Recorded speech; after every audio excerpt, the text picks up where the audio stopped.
UP के सहकारिता मंत्री जेपीएस राठौर ने शाहजहांपुर में डाला अपना वोट। शाहजहांपुर उत्तर प्रदेश के सहकारिता मंत्री जेपीएस राठौर ने शाहजहांपुर में वोट डाला अपना। सहकारिता मंत्री बोले कि दो शहजादों की जोड़ी 4 जून के बाद बढ़ जाएगी। राहुल गांधी इटली और अखिलेश यादव लंदन चले जाएंगे। सहकारिता मंत्री जेपीएस राठौर बोले कि पहले भी पार्टियों ने गठबंधन किए थे लेकिन कामयाब नहीं हुए। जब विपक्षी पार्टियों के लोग गठबंधन के साथियों को ही समेट के नहीं रख पा रहे हैं तो जनता से गठबंधन क्या कर पाएंगे। उनका गठबंधन खुद ही छिन्न भिन्न हो गया है। सहकारिता मंत्री जेपीएस राठौर बोले कि ये दो शहजादे 4 जून के बाद देश छोड़कर बाहर चले जाएंगे। इन्हें दिल्ली और लखनऊ नहीं दिखेगी। वहीं शाहजहांपुर में सपा प्रत्याशी पर मंत्री बोले कि बात तो घर से ही निकल रहे हैं, ऐसे में जीत उनसे लाखों कोसों दूर है।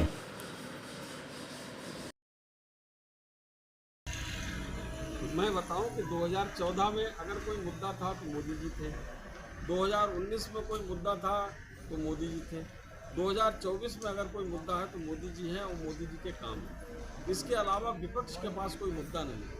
हमारे पास ऐसे तमाम मुद्दे गिनाने के लिए हैं जो पिछले 10 साल में हुए हैं काम। जिस तरीके से जन कल्याणकारी योजनाएं लागू करके 25 करोड़ देश के गरीबों को गरीबी रेखा से बाहर करने का काम किया, ये बहुत बड़ी उपलब्धि है मोदी जी की सरकार की। और साथ ही साथ 2019 के बाद जिस तरीके से ट्रिपल तलाक कानून बनाकर उसके मुस्लिम माताओं, बहनों, बेटियों को एक मुक्ति दिलाने का काम किया है, ये बहुत बड़ा फैसला है। जिस तरीके से धारा 370 इस देश में हटाई गई जम्मू कश्मीर से, ये बहुत बड़ा फैसला है। मर्यादा पुरुषोत्तम श्री राम का मंदिर 500 वर्ष से बिकता हुआ था, उसको बनने का काम हुआ, ये बहुत बड़ा काम हुआ। और सीए को लागू करना, ये बहुत बड़ा ऐतिहासिक काम इस देश में हुआ है और भारत को वैश्विक मंच पर स्थापित करने का काम मोदी जी ने किया। एक तरफ आपकी बीजेपी है और दूसरी तरफ गठबंधन है, बहुत सी पार्टियां मिली हैं। जी, चौथा चरण का चुनाव है, क्या लग रहा है कहीं गठबंधन उत्तर प्रदेश में दिखेगा? दिखा है। देखिए, गठबंधन के पहले तो गठबंधन आप देख रहे थे देश में कितने पार्टियों ने गठबंधन किया था, 38, 40, 42 पता नहीं कितने।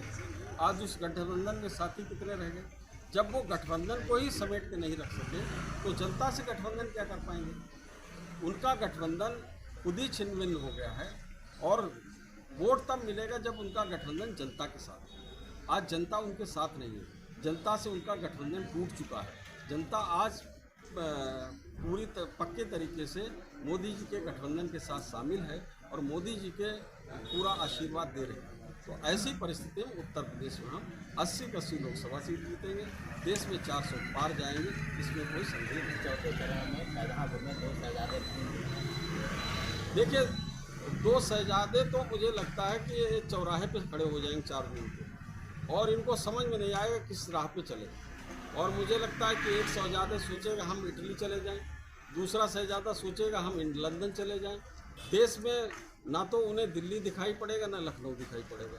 तो इन शहजादों का जो असली है ये तो मतलब देश छोड़ के जाने जैसी परिस्थिति लग रही है। ये इस देश में रह नहीं पाएंगे। 3 चरणों में मतदान परसेंटेज में कमी आई है तो वोट पर फर्क पड़ेगा सरकार। देखिए, आप अगर सोचें, आप लोग सब मीडिया से जुड़े हुए, क्या कहा जाता है कि जब वोटिंग परसेंटेज ज़्यादा होता है तो कहता है कि जनता में आक्रोश है सरकार के खिलाफ, इसलिए वोटिंग परसेंटेज ज़्यादा है। यानी कि सरकार के परिवर्तन का संकेत होता है वोटिंग परसेंटेज को ज़्यादा हुआ। आज वोटिंग परसेंटेज ज़्यादा नहीं है तो ये सरकार, इसी सरकार को रखने का संकेत एक तरीके से जनता ने दिया है। और निश्चित रूप से आक्रोशित जब जनता होती है तो ज़्यादा वोट देने की दिया है। हम इतना प्रयास कर रहे हैं, इतना प्रयास कर रहे हैं, तब हम भारतीय जनता पार्टी के जितने समर्थक हैं उनके सबके वोट डलवाने में सफल हैं, लेकिन विपक्ष के जो लोग हैं वो बूथ पर नहीं आए। शाहजहांपुर में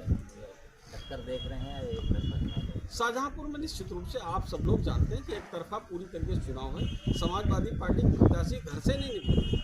वो आप, मैं तो कई लोगों से पूछा भाई कहीं दिखाई पड़ी हूँ समाजवादी पार्टी के प्रत्याशी तो बताइए, तो मुझे तो किसी ने नहीं बताया समाजवादी पार्टी के प्रत्याशी दर्शन दिए। तो ऐसी परिस्थिति अब खुद ही नहीं लड़ी है तो जनता उनके लिए क्या लड़ेगी। और मुझे लगता है कि जमानत जब्त समाजवादी पार्टी के उम्मीदवार